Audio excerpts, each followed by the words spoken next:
If you're a guy and you're not shy anymore, you're going to go try to pick up girls. You're shy all your life. Now you're not shy. I mean, that's great. So you go to the bar and pick up girls. They take one look at you and they say, well, you don't have enough hair. Well, that's okay. We got Propecia for that. So you take actual Propecia. Well, the problem is, Propecia has some really bad side effects. So you have to take Prevacid and Viagra. So they send you 4 drugs because you're shy. And that's a little bit of an exaggeration, but you get my point. I mean, we now go to the doctor, we don't say I feel bad, we say I want the purple pill. They made us identify specific medicines. There's a very serious thing out there called restless leg syndrome. Truly serious, very serious thing. It affects about 1 in a million people. About 1 in 1,000 think they have it. Because of marketing. I mean, we've done a very good job of marketing. What we used to call fidgeting is now become restless leg syndrome. So that cost goes up about 20%.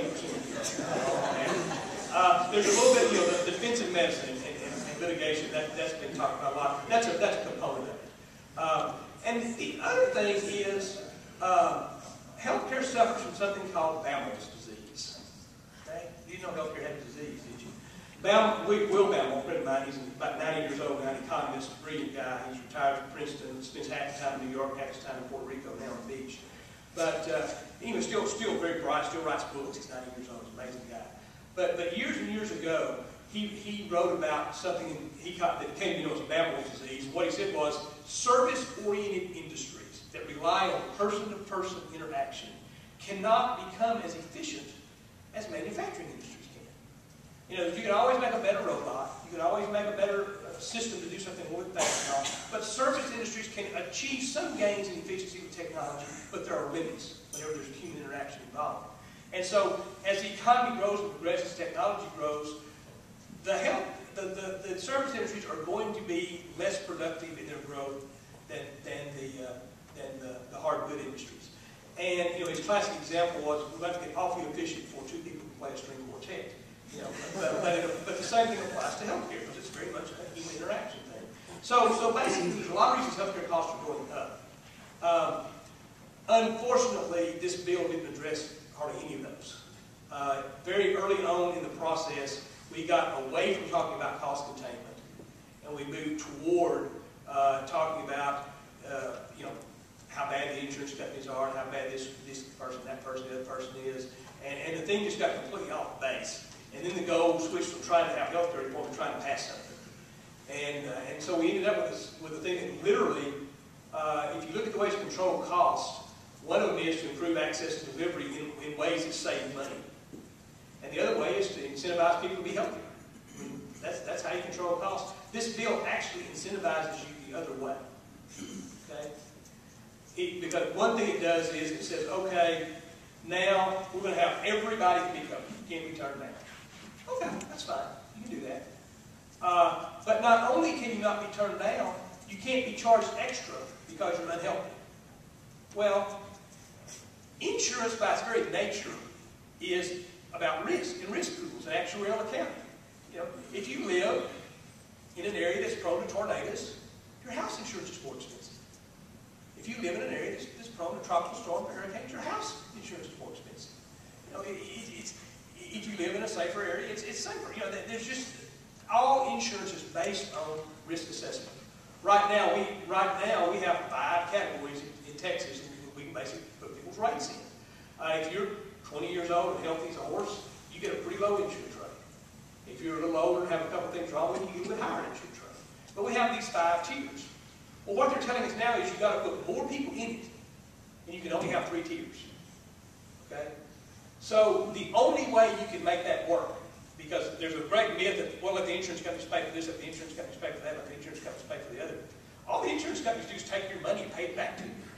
They don't have a bunch of money sitting around. They can say, okay, let them pay for this. That's a free deal.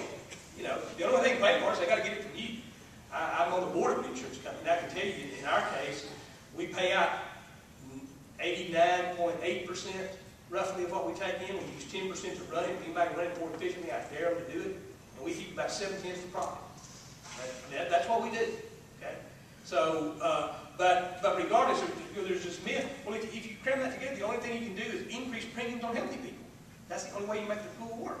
So the less healthy you are, the better deal you get.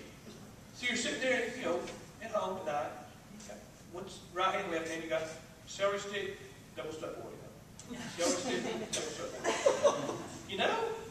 I'll get a better deal on my health care if I eat this Oreo. And so we literally, and not that anybody wants to be sick, but we literally not incentivize healthy behavior. We incentivize it to go the other way, which drives costs up. I think we all know a lot of the provisions in there, how they're going to cut costs here, that the other are myths. That's not going to happen. It never has happened, and it's not likely to happen.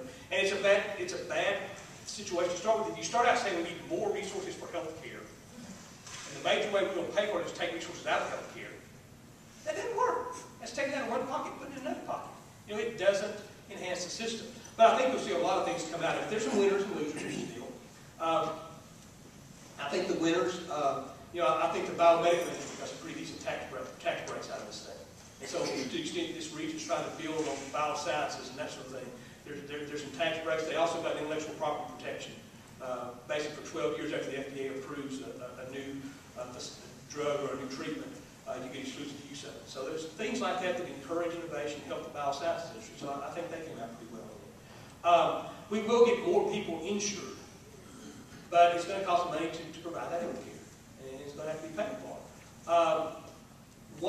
One thing that happened along the way was that very early in the debate, health insurance and health care got melded together, and they're not the same thing.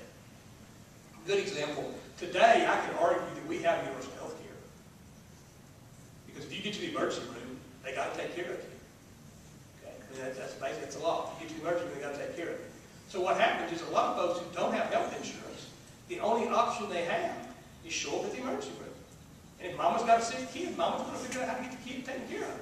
So she shows up at the emergency room. And you spend $1,000 of medical resources on a $50 cost.